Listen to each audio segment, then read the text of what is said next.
you go to your doctor, you have the cardiologist and the GI docs in the gut and the neurologist in the head, and they forget that most of what's happening in your brain comes from your gut. So we think that we can do the breath and count without enlisting the system. And this is systemic. You need to get the entire system into rhythm: the heart, the breath, the brain waves, cerebrospinal fluid. Those are the four key. But then every cell has its own rhythm, pulsates, and emits photons. So DNA emits photons at a particular rhythm. And if you can get even at a cellular level, the rhythm happening, the body goes into harmony and synchrony. And then you can enter these heightened states that are extraordinary.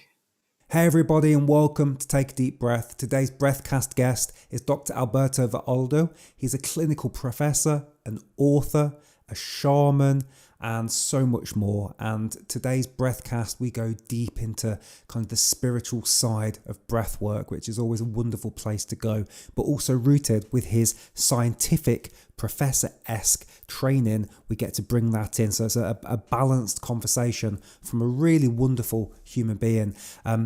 Dr. Alberto has spent many years looking at how we heal ourselves, and his website, the4winds.com, which I will link below. You can go deeper there. There's courses and training and all sorts of things. So please check out Dr. Alberto. A really wonderful conversation with a really wonderful person. I think he was somewhere, I want to say he was in Costa Rica when we had the conversation. And he's got his lovely background, and we did some breathwork practice, which you'll get to experience. But we also get to talk about different strategies for healing, which I think is really important because I'm all about action. I want to know what to do and how to do it and why to do it. So we cover some of that off. So I think you'll get some decent knowledge out of today's Breathcast.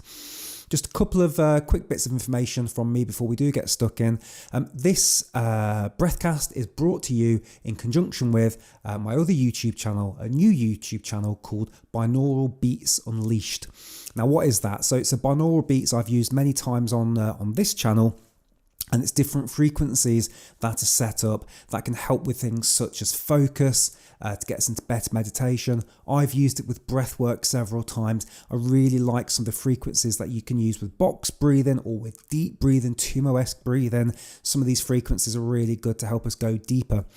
But actually, when it comes to binaural beats, you don't really even need to be doing breath work. It could just be for study and focus. That's one thing I'll do. I'll often just go onto YouTube when I'm really trying to get my head down, type in study music, get something nice on in the background. But actually there's some scientific benefits to those frequencies. So I think it's something that is very helpful for me.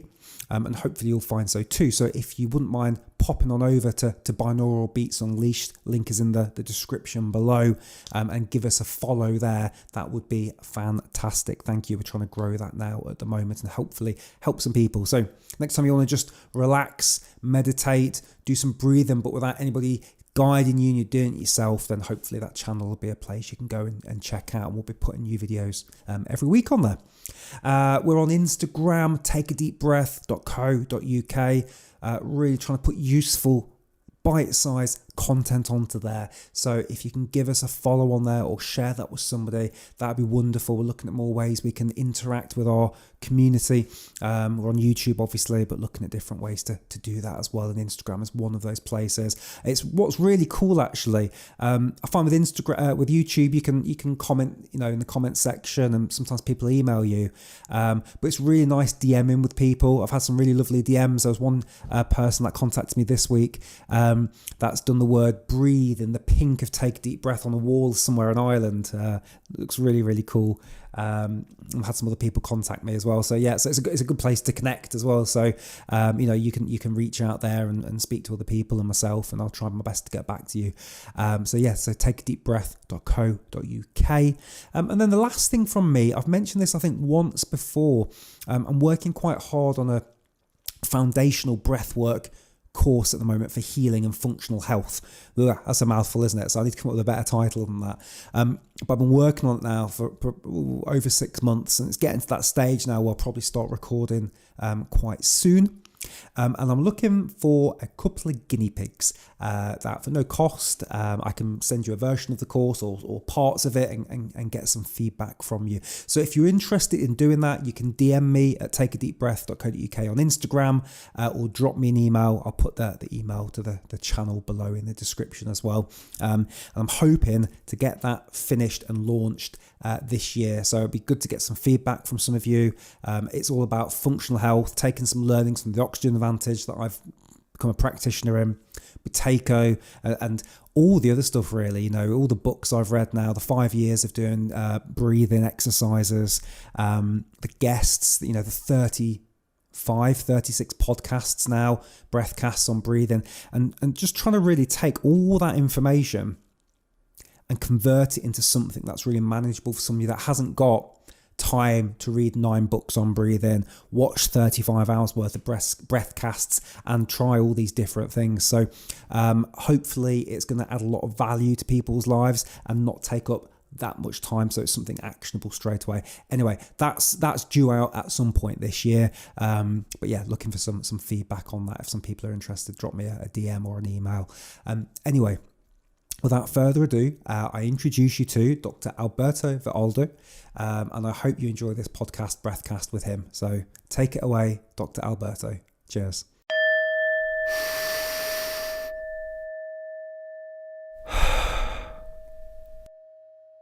Dr. Alberto Villoldo, welcome to the Breathcast. It's an absolute pleasure to have you here. I'm just going to do a very quick introduction and then we can get stuck into hopefully what's going to be a very powerful conversation. So I've got you down here as a medical anthropologist, psychologist and shaman who studied the spiritual practices of the Amazon and the Andes for more than 30 years. And while in San Francisco State University, you founded the Biological Self-Regulation Laboratory to study how the mind creates psychosomatic health and disease. You're the founder of the Four Winds Society, and you instruct individuals throughout the world in the practice of energy medicine. I can't wait to get stuck into this with you. You've written numerous best-selling books, including Power Up Your Brain, The Neuroscience of Enlightenment, Healer, Sage, and bestseller One Spirit Medicine. What's interesting as well is I know that you were asked to go into the jungles on behalf of Big Pharma a while ago to find the next kind of wonder drugs, what may be able to cure some diseases that we suffer from here in the Western culture, including sort of cancers and heart disease and Alzheimer's. And you discovered that these indigenous cultures, none of these diseases seem to exist.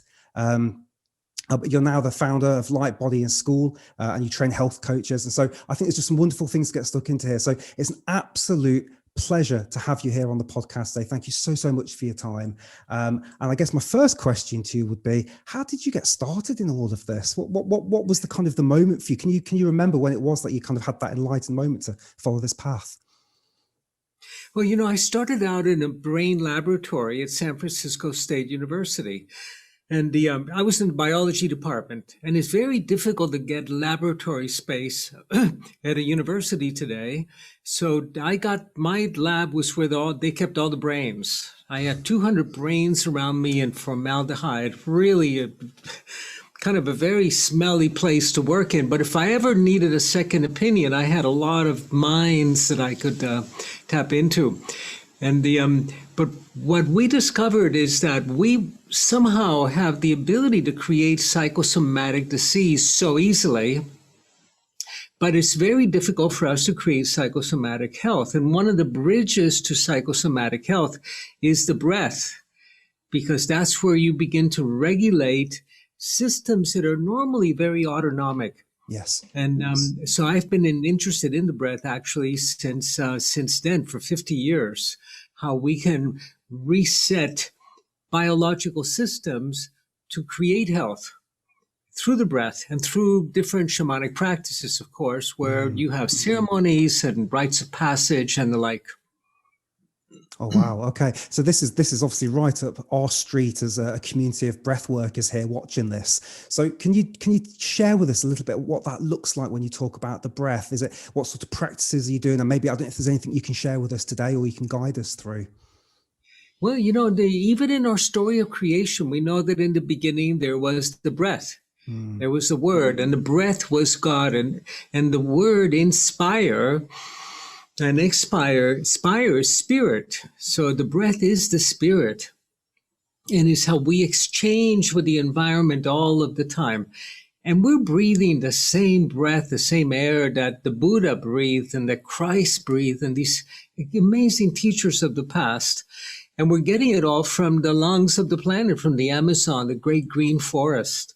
This is our communion with the plant world. But the breath is an autonomic function for humans, Yes. but not for every species. So, for example, I don't know if you know that for dolphins, breath is not an autonomic function. They have to decide to take every breath. Wow. And I did not know this. Whereas for us, we cannot stop breathing. Nobody's ever committed suicide by holding their breath. You can't. But with a dolphin, that's why only half of the dolphin brain sleeps at any one time, so that the other half of the brain can continue breathing. The dolphin has to go, wow, that felt really good. I think I'll do another one. And if they don't like it in the amusement park that they're in, they'll go to the bottom of the deep pool and they'll decide to stop breathing. But for us, it's autonomic, but it's one of these bridges between what is the autonomic part of the nervous system and what is voluntary. And here's where we can do a tremendous amount of regulation, which was what my laboratory was about self-regulation, resetting systems that allow the body to return to health. That's wonderful. And I was listening to you on Bulletproof Radio. It's about 2013, I think you did one of those with Dave Asprey. And you were talking about, I think it was DMT, and how I think we're most relaxed around 4 or 5 a.m. And I was going to ask you, with that, is there some sort of breath work you can do at that time of the morning that's going to be more powerful? Is there anything that you've experienced or played with there? Yeah, there are different kinds of breath. There's a very ancient shamanic breathing practice that the Navy SEALs took up, actually, which is that 4-4-4 breath that I'm sure you're familiar with. Inhale to a count of 4, hold to 4, exhale to 4, and hold empty to 4. And then this is to reset, to get you to a place of relaxation. So if somebody's just been shooting at you and you need to be able to stop shaking, that'll help. Or somebody's been yelling at you and you don't want to get angry, you can reset that fight or flight response.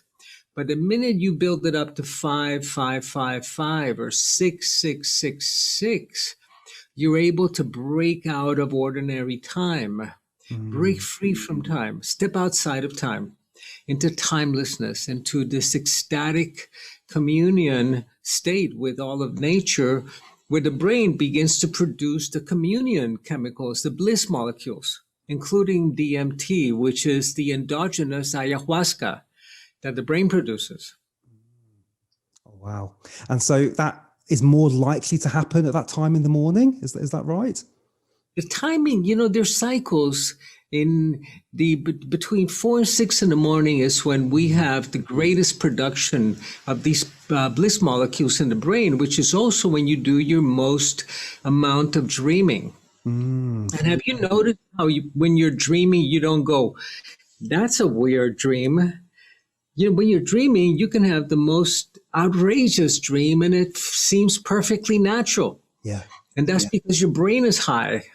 It's on drugs. Yeah. It's on the psychedelic molecules, these bliss molecules, where I had a dream a couple of nights ago with my father, who's been dead for 30 years. But we were in a ship, in an old Spanish galleon, and we were having dinner, and the seas were pitching, but our dinner wasn't falling off the table. Beautiful table, white tablecloth, beautiful meal, and a very nice bottle of French wine. And I looked at the label of the wine, and it was 1888. And I became lucid in the dream. I asked my father, why are you in my dream? Is there something you want to communicate to me? Is there something that you need to tell me? And he says, yes, I need you to, and he told me this whole story, very important, to be able to help my mother in her later part of her life, in her final years. So in her final days.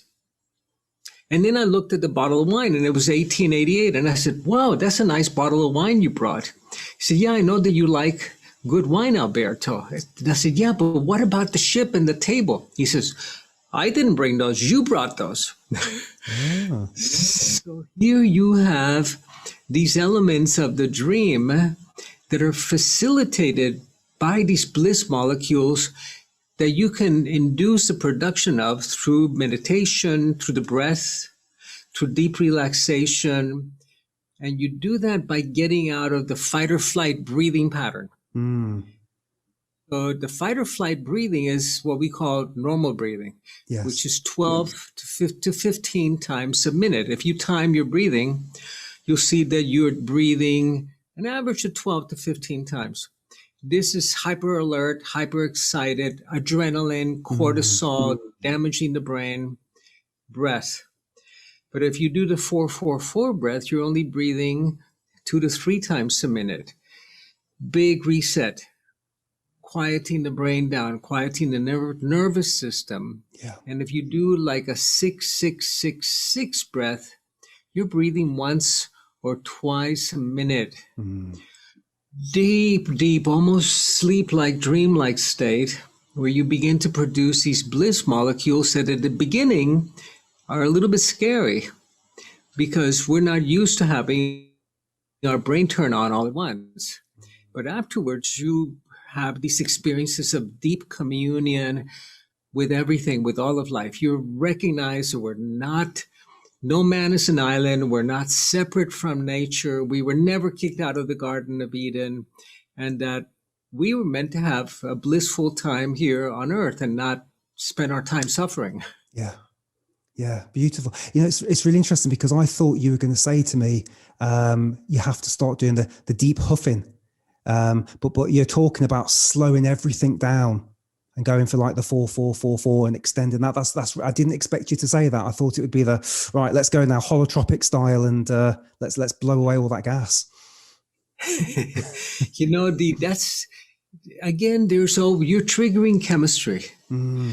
So you change your breath. You're not changing a mind state. You cannot change your mind without changing your brain. Some people think we can change our mind and then that's just your thinking does that. No, your brain chemistry shifts. And the way to change your chemistry is by changing your physiology. And if you change your mind, that will change your physiology. And the other way to go, of course, is do the breath, the quieting down, change the physiology, and that'll help you change your mind. Yeah, beautiful. Sorry, go ahead, please. Well, this is where the shamans picked up and they said, we need to also accompany that with ceremony, rites of passage. And they found that you cannot really change your mind until you change your brain, and you cannot change your brain until you do a ceremony. Because the very ancient brain where fight or flight lives is called the limbic brain. Right. It's a Neanderthal brain. And that brain needs ceremony to change. That's why every culture in the world has ceremonies, wedding ceremonies, becoming a man, becoming a woman, menopause, rites of birth, all of these rites of passage so the brain can change. Beautiful. And so talking about shamanism then, that I've heard the term before, shamanic breathwork, but that might be too broad a term. But can you share with me a little bit about maybe some of the different breathwork routines you've seen when you've been in the jungles and in the forests and you've been in remote places? Do they accompany it with music and fire and song? I'd love to know a bit about what sort of practices you've come across. Yeah, let's do some. Let's try one of them. Okay, wonderful. The breathwork is always accompanied with entrainment. So you want to get the body into harmony. And so the harmony, basically, the great drummer of the body is the heart. And this is a great rhythm keeper. And if you are in harmony, if you're living harmoniously, it means that your heartbeat and your brain waves and your cerebral spinal fluid, they're all going in rhythm together. So you need to entrain. You need a drum. Oh, And I wow. happen to have mine right here. Fantastic. So with the drum, and you start with a heartbeat rhythm or a double heartbeat like I'm playing now, or you can do a single.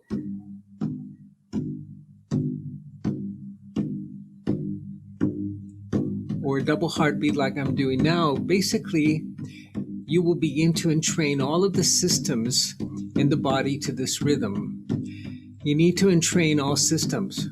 Otherwise, you're going to have your brain running one way and your heart going the other and your gut going another one. So, and then you get the breath, the rhythm of the breath to go with the rhythm of the drum. So let's try that 4-4-4 breath together.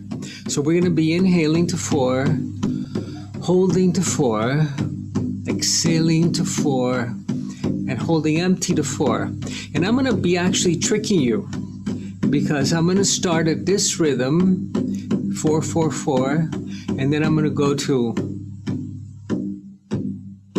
drawing it out so that you instead of taking 20 seconds for this, you'll be taking 30 seconds, breathing twice a minute. And it's a way of getting all of the rhythms in the body to accompany the rhythm of the heart, of the drum, and the breath. Shall we try it? Yes, please. Okay, so beginning with the 4-4-4. First, deep breath. And exhale. Deep breath. And exhale. And the first breath we're going to do is that breath that the Navy SEALs used in the US to reset fight or flight. You know, you've just had a close encounter with a dangerous situation, like your spouse has been angry at you or almost had an automobile accident. How do you go back to deep calm so you can assess the situation very quickly based on reality and not based on fear? So another deep breath and exhale. And inhale to 4. 1, 2, 3, 4. Hold to 4. 2, 3, 4. Exhale to 4. 2, 3, 4. Empty to 4. 2, 3, 4. Inhale to 4. 1, 2, 3, 4. Hold to 4. 2, 3, 4. Exhale to 4. 2, 3, 4. And empty to 4. 2,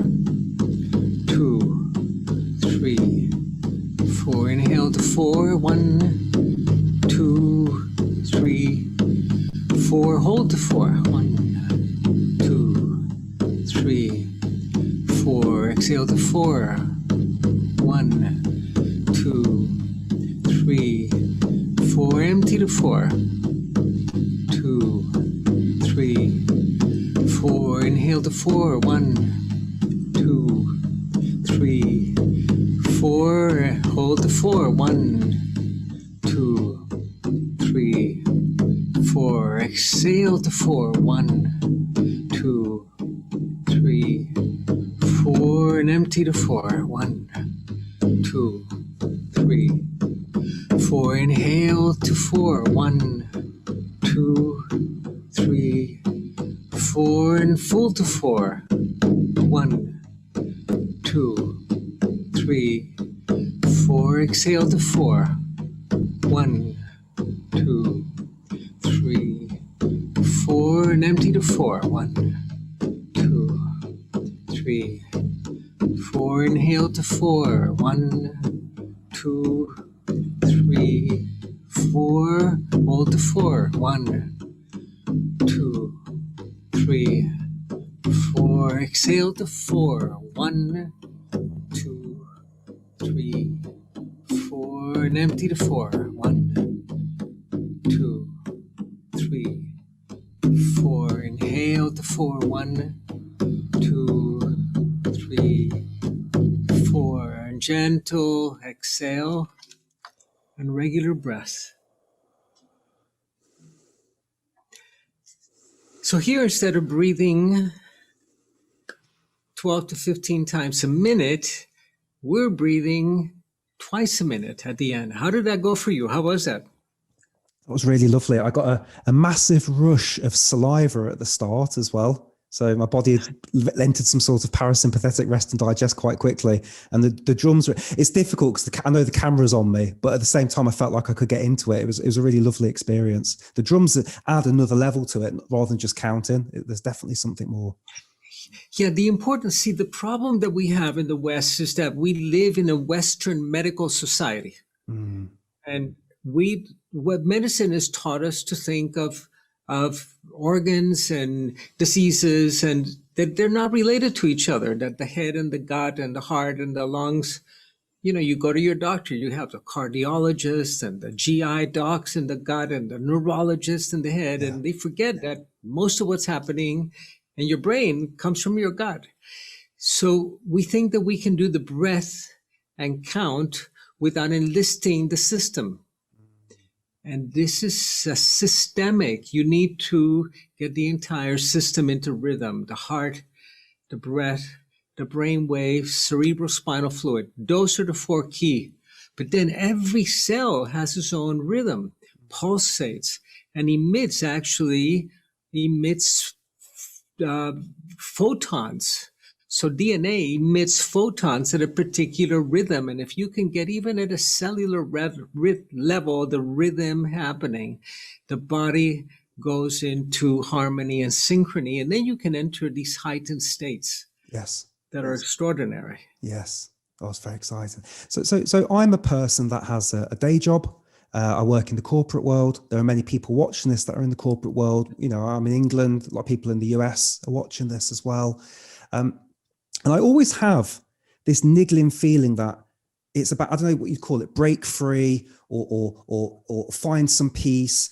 But whenever it comes to, right, let's meditate, or I'm going to make a change, there's resistance. And I know it's not just me, it's a common thing. And I'd love to get your thoughts on how can busy corporate people with many jobs, how can we find some peace in life? Because it's one thing to do a breathing exercise, but it's another thing to I don't know the right words for it, but just to break out and find what's really true within us.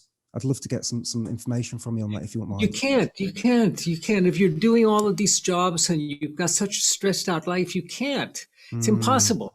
It's like a tiger in a zoo saying, how can I feel like I'm in the wild again with these bars in front of me? Now, most of these prisons are mental. Yes. And they're based on our belief structure. So if you can change the mind, change the beliefs, you can find freedom within. And I had a therapist many years ago, a man who was one of the founders of the transpersonal psychology movement, who was paralyzed. He was completely paralyzed, quadriplegic, amazing psychotherapist. And he had a mirror in front of him, and he could move his mouth and he could speak, but nothing else.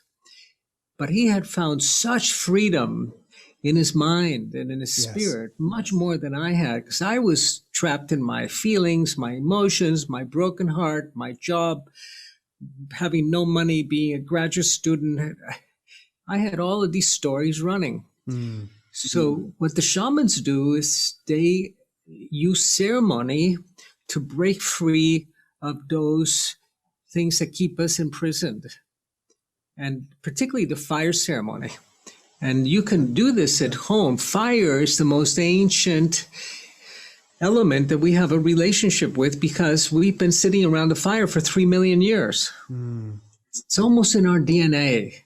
So if you can enlist fire to set you free from all of those things that are keeping you in prison, the corporate job, the wife, the husband. And it doesn't mean that you change the wife or the husband or put the kids up for adoption.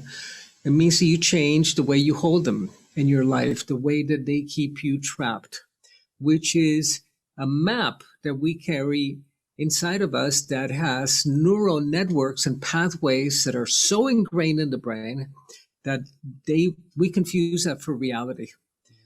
So what the shamans of old discovered is that if they could bring that to the fire, put those conditions and situations in the fire, that allowed them to see their lives differently.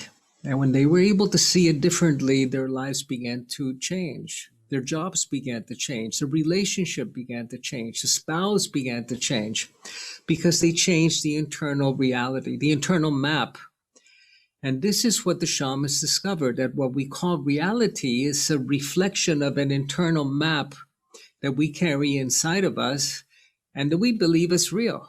It is real, but it's because it's your map. You change the map, and then the world changes. And the person... Sorry, go ahead.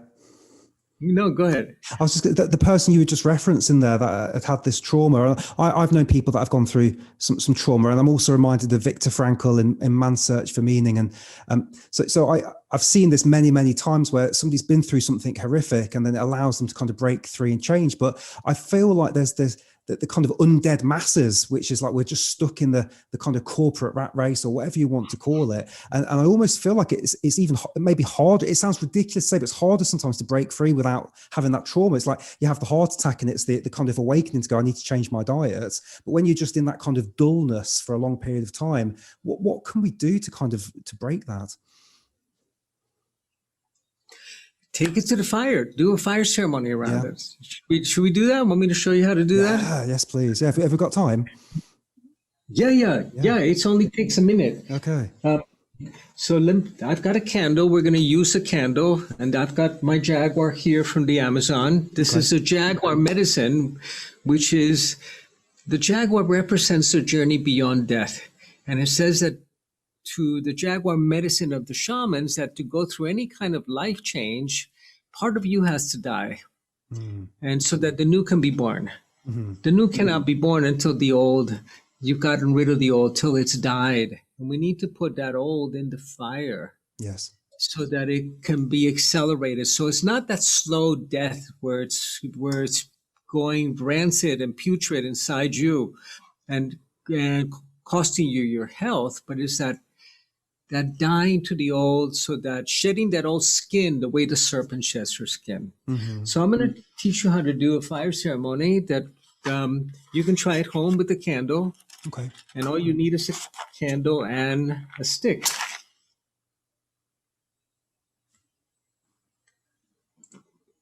So what you do is you take a stick, and I've got a little Palo Santo, which is a scented, kind of very aromatic bark. And or you can use a toothpick or a piece of paper rolled up, and you blow into it whatever it is that you're ready to release. You don't put in the name of your husband or your wife, but the way that the relationship is. You don't put in the name of your kids or the name or your job or your boss, but the place that you're stuck and trapped, the feelings that you associate with it. And you wrap that feeling around that stick, and then you bring it to the fire. And I'm sharing with you a ceremony that's 500,000 years old, that medicine men and women around the planet have been doing to release that which has become too small and confining, the belief systems, the structures, and then you can observe the change occurring in the outside world because you've changed the map.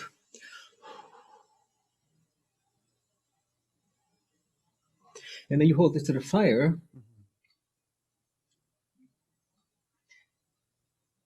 And then as it's burning, you want to find where that energy is within your field.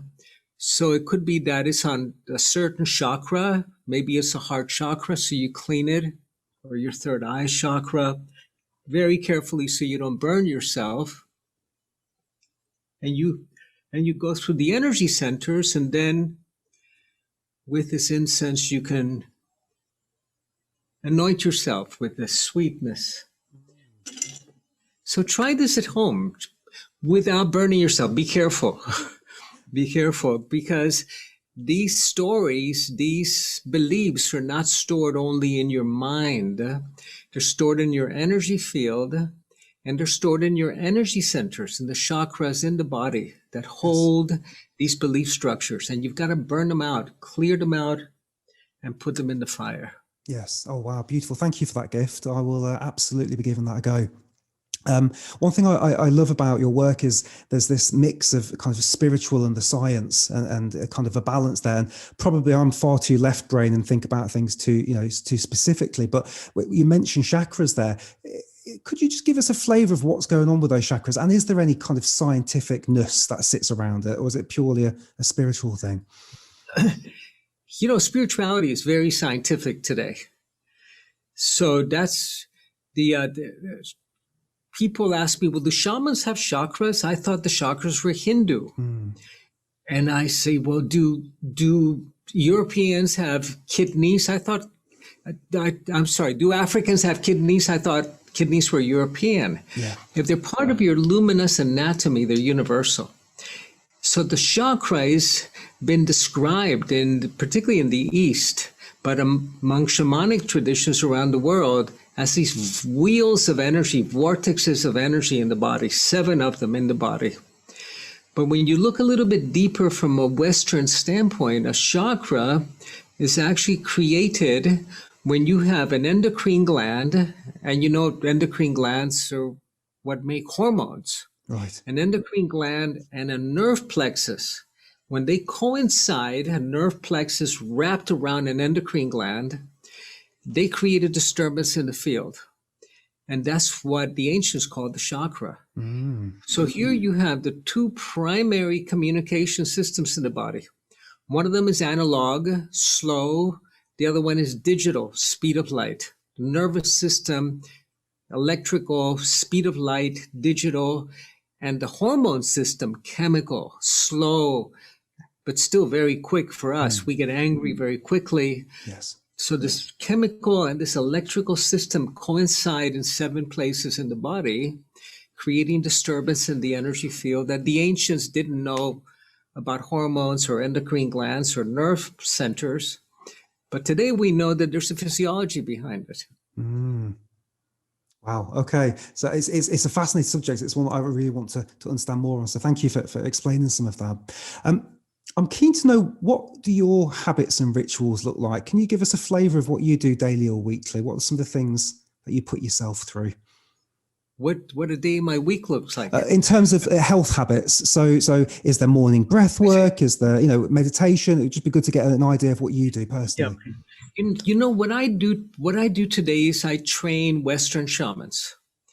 I train men and women that want to develop their ability as healers and as health coaches in the ancient shamanic energy medicine combined with cutting edge brain science, neuroscience. So a lot of my day is involved with that, with the teaching, with the coaching. We have students around the world. And this is so every day I spend time with our groups, with our classes, but I first do my practice. And my practice in the morning is at 6 a.m. I get up and I sit and I meditate, I breathe.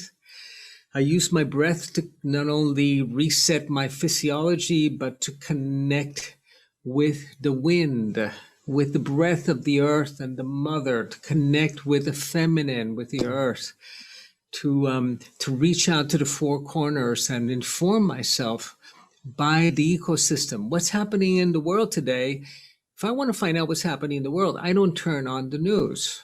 I go outside and take my shirt off, get a little sunshine, connect with the wind, and I find out exactly what's happening in the world, in my immediate world. And then the wind brings me the messages from what's happening in the polar routes. And so that my day is about waking into a world where we still communicate with the rivers and the trees and the wind and the clouds and spirit, which is what we had before the legends tell us that we were kicked out of this Garden of Eden, is to wake up into paradise.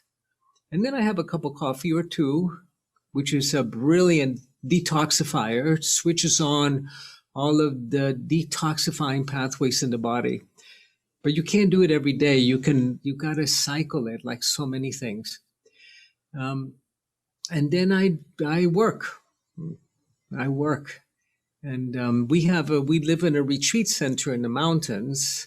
So in South America and in the US. So I spend time between these two locations. And then a lot of my days involved in doing what we're doing now, which is in teaching and helping people come back to their center so they can create health, so that they don't have to treat disease. Yes. Shamanic model of healing is create the conditions for health, and disease goes away by itself, which is not what we have in the West, where we have a disease care system, not a health care system.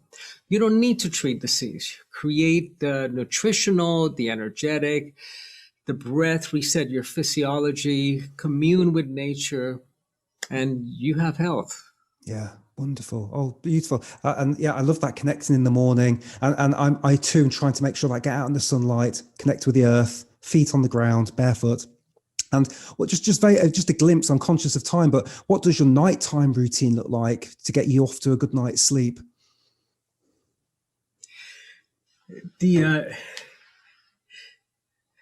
So with sleep, for the shamans, dreaming is very important. And I remember once taking a friend of mine actually to the Amazon, to one of the medicine women. And I said, oh, this man has this problem here in his liver and his pancreas and his blood work. And she said, I don't care about those details. Tell me about your dreams. And the man says, I don't remember my dreams anymore. She says, you have lost your dreams. That's your sickness. So we want to enter the dream time consciously and remember our dreams and actually wake up in our dreams. So just to wrap up, I want to share with our audience a technique for dreaming lucidly. Okay.